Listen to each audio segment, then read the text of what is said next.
안녕하십니까, 최정수입니다. 저는 오늘 청소년의 부패인식도와 국가 미래란 제목으로 강의를 진행하고자 합니다. 강의 순서는 네 파트로서 화면에서 보시는 바와 같습니다. 그럼 첫째로 2016년도 청소년의 부패인식도 조사 결과입니다. 이 조사는 국민권익위원회에서 중고생 1,400명을 대상으로 해서 조사한 것인데 설문 항목이 여러 개 있습니다만 몇 가지만 뽑아서 보도록 하겠습니다. 설문 1입니다.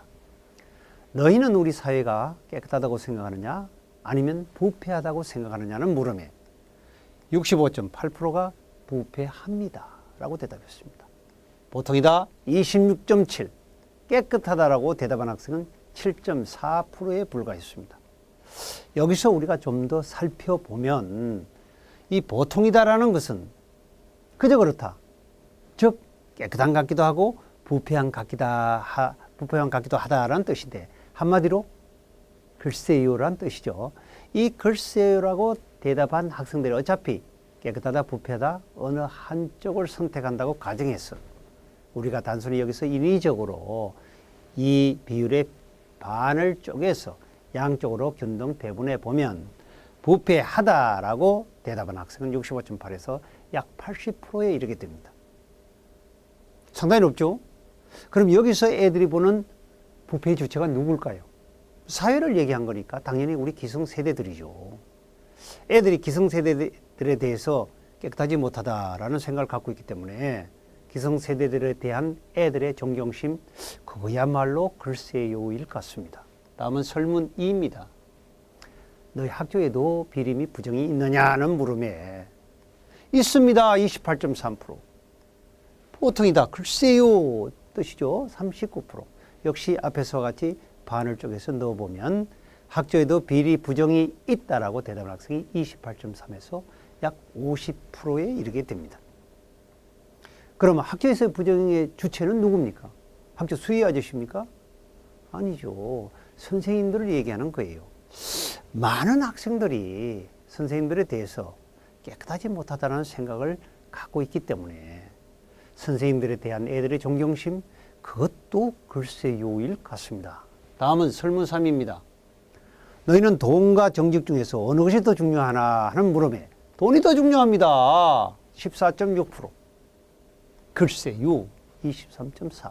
역시 반을 해서 해보면 돈이 정직보다 더 중요하다라는 대답이 14.6에서 약 26%에 달하게 됩니다. 끝으로 하나만 더 보겠습니다. 너는 문제 해결을 위해서 필요하다면 기꺼이 뇌물이라 쓰겠냐?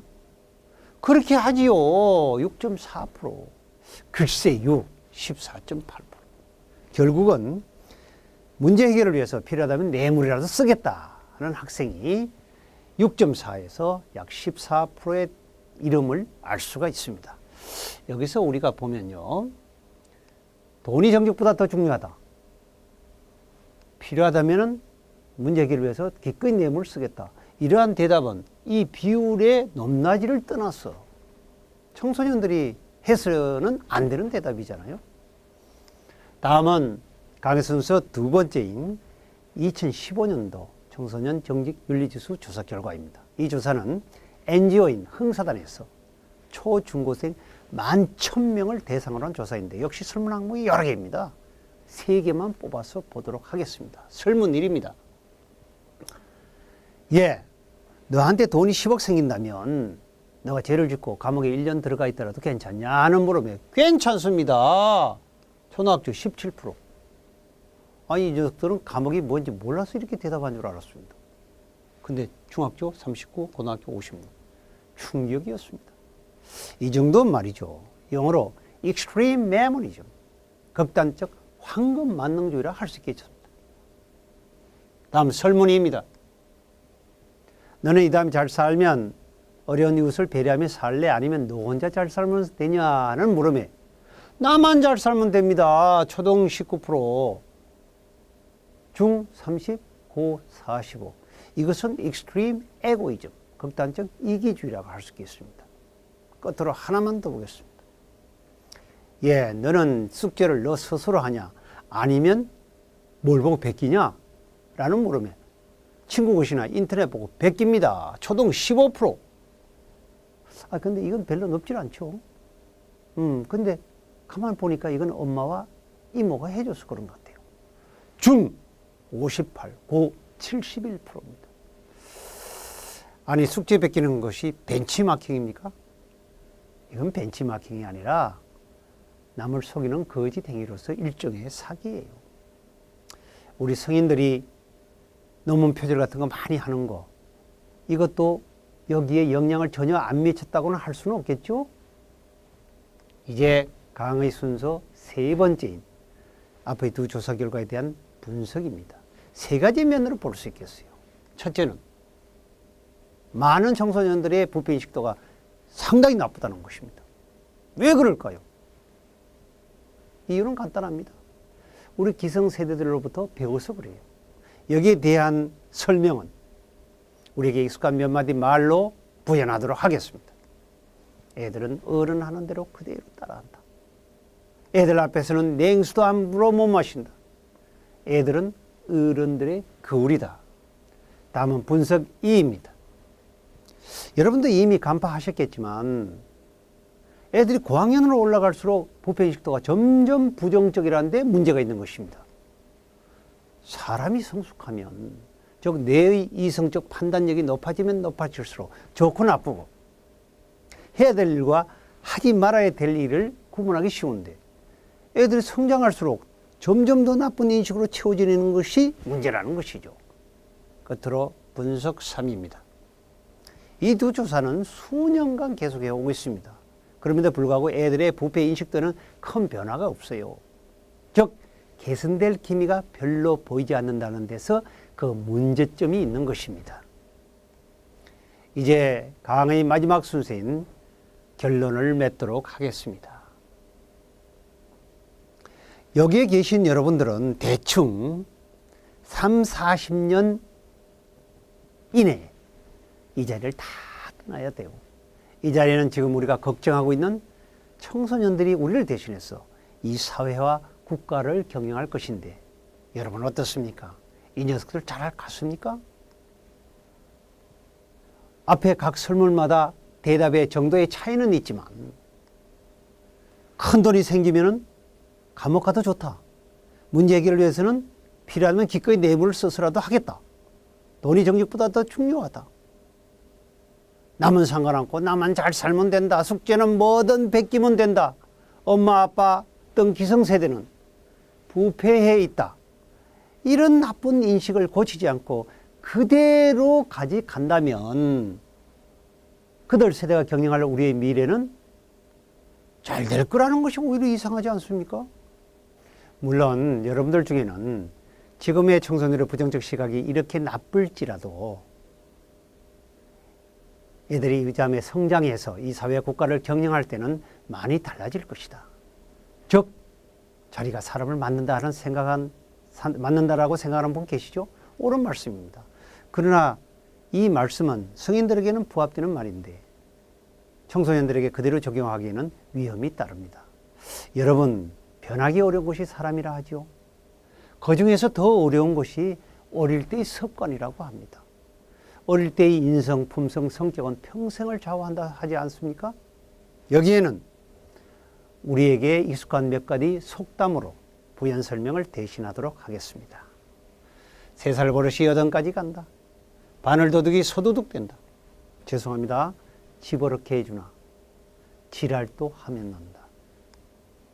그러면 이러한 갖가지 부정적 인식으로 채워진 이 청소년들이 경영할 우리의 미래는 좀 더 구체적으로 어떤 모습을 보일까요? 두 가지 면으로 볼 수 있겠어요.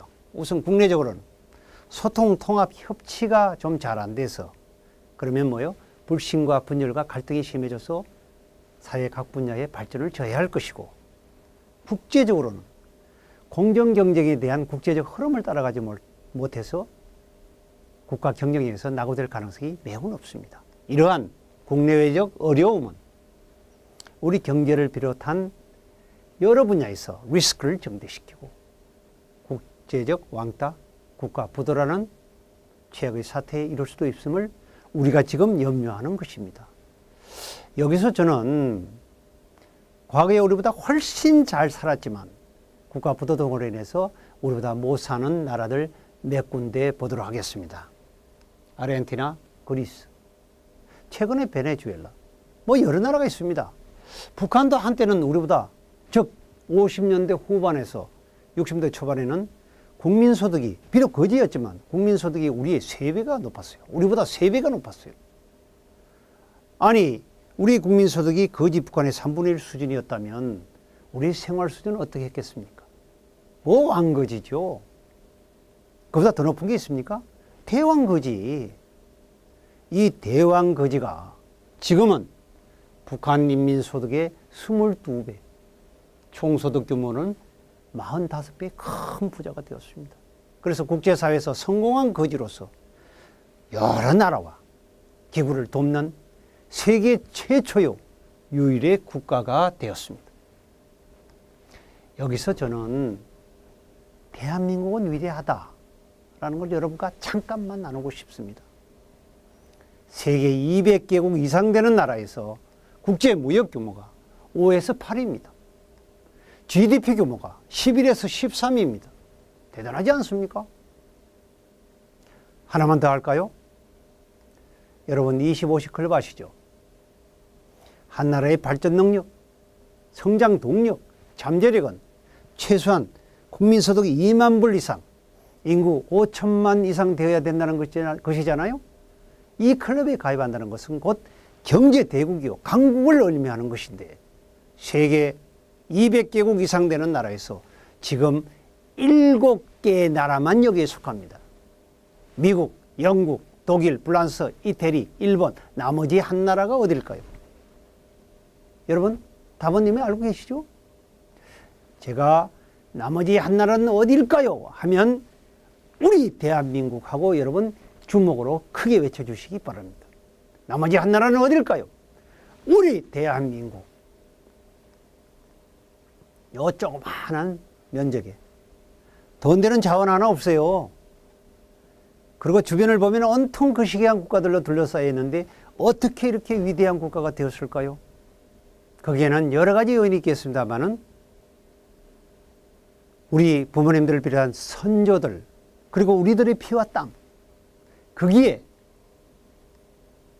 우리 부모님들의 자식에 대한 세계 최고의 교육열도 큰 요인 중에 하나라고 봅니다. 우리나라의 교육열 이건 부모님의 자식에 대한 사랑이요 애착심 집착력의 표현입니다.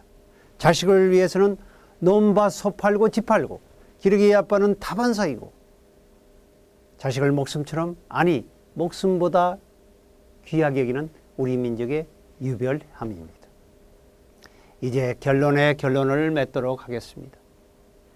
지금의 청소년들의 부패 인식도가 고쳐지지 않고 개선되지 않고 그대로 이어져 간다면 그들 세대가 경영할 우리의 미래, 즉 지금의 위대한 대한민국은 우리가 이미 1997년도에 겪었던 IMF 사태와 같은 위기를 또 맞을 수가 있고 조금 전에 제가 언급해드린 베네수엘라, 북한과 같은 거지 국가로 전락할 수 있을 뿐만 아니라 그로 인해 그와 더불어 우리가 목숨보다 귀하게 여기는 우리 자식들, 우리 후대들이 거지 생활과 다름없는 비참함에 빠질 수도 있다면 여러분 생각만 해도 아찔하지 않습니까?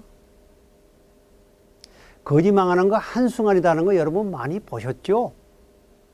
지금이야말로 우리 기성세대들이 청소년들에게 모범을 보이고 옳은 길을 가르치고 보다 깊은 관심과 지도를 할 때입니다. 오늘 저희 강의가 청렴한 세상에 대한 여러분들의 인식과 행동이 한 단계 높아지는 계기가 되시길 진심으로 기대합니다. 감사합니다.